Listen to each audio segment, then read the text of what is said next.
Dans une installation nucléaire, les zones exposées au rayonnement sont le plus souvent des zones contrôlées. Dès qu'un travailleur y pénètre, il doit porter une tenue spéciale et mettre en œuvre des moyens de protection. Son métier, son activité et ses méthodes de travail ne peuvent se concevoir sans la radioprotection.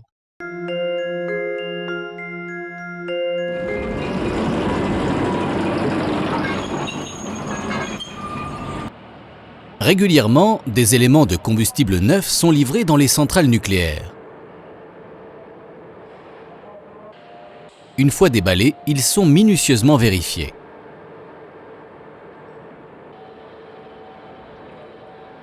Le combustible est constitué de crayons. Dans chaque crayon sont empilées des pastilles contenant de l'uranium enrichi. L'uranium est très peu radioactif. De plus, le rayonnement qu'il émet pourrait être arrêté par une feuille de papier, c'est-à-dire qu'il ne traverse pas l'épaisseur du tube. Les techniciens peuvent donc manipuler le combustible neuf sans avoir recours à d'encombrants écrans de protection.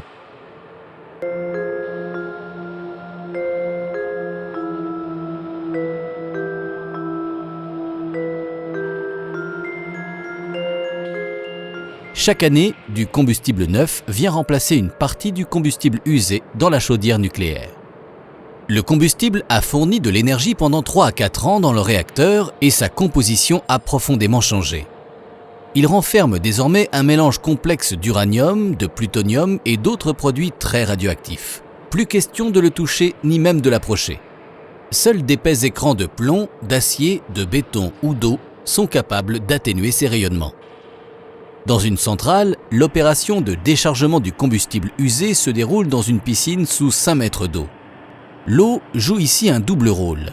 Elle refroidit les assemblages, qui sont très chauds, en même temps qu'elle protège efficacement les techniciens contre les rayonnements. Ensuite, le combustible usé est transféré via un sas situé au fond de la piscine dans un conteneur blindé baptisé « Château » qui va assurer la radioprotection du personnel et du public pendant tout le transport vers l'usine de retraitement.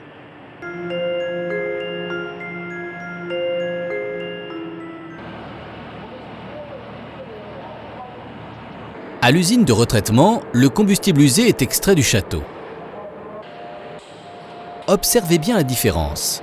Dans la centrale nucléaire, la manipulation du combustible usé se faisait sous l'eau. Ici, elle se fait dans l'air. Toute intervention humaine est impossible. L'opération est donc entièrement automatisée et contrôlée à distance derrière d'épaisses vitres plombées.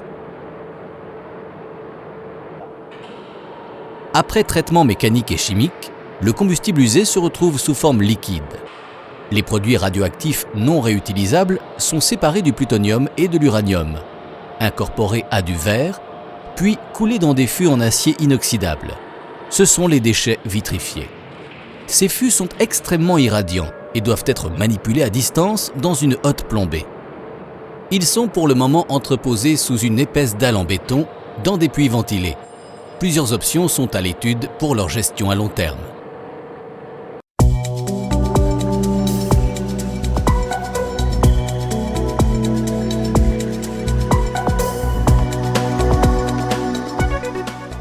Du combustible, il n'y en a plus dans la centrale de Brennilis en Bretagne. Elle s'est arrêtée en 1985 après avoir fonctionné pendant 18 ans. Elle est aujourd'hui en cours de démantèlement. Le combustible a été évacué, mais il reste un danger d'une autre nature. La pollution par des éléments radioactifs des tuyaux, des vannes et de tous les équipements à démonter. Chaque couleur indique ici un niveau d'exposition. La préparation des chantiers avec la mise en place d'enceintes étanches en vinyle permet de délimiter les zones de travail et de confiner les poussières radioactives produites par le chantier. Fini les combinaisons de travail en coton blanc. Les opérateurs portent ici des tenues étanches afin de limiter au maximum les risques de contamination.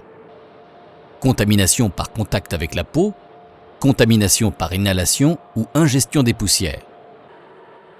Même les appareils de mesure sont protégés afin d'être réutilisés dans les chantiers suivants.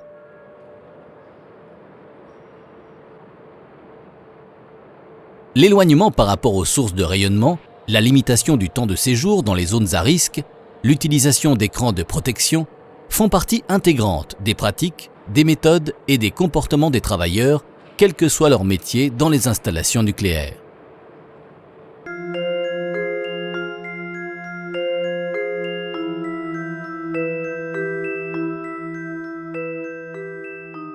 Qu'ils travaillent en zone contrôlée avec des gants, au-dessus d'un écran d'eau, derrière une vitre blindée ou dans une tenue étanche, tous ces professionnels sont susceptibles d'être exposés au rayonnement.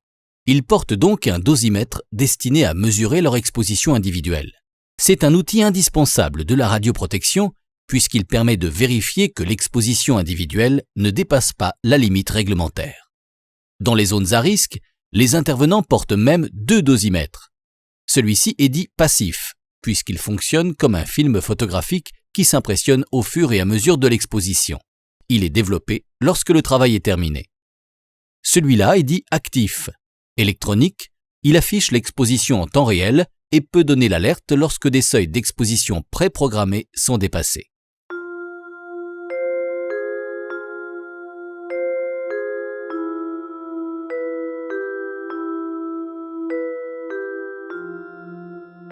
Le zonage, le balisage, les tenues, la surveillance des expositions individuelles, mais aussi la formation, tout concourt à une meilleure protection des travailleurs.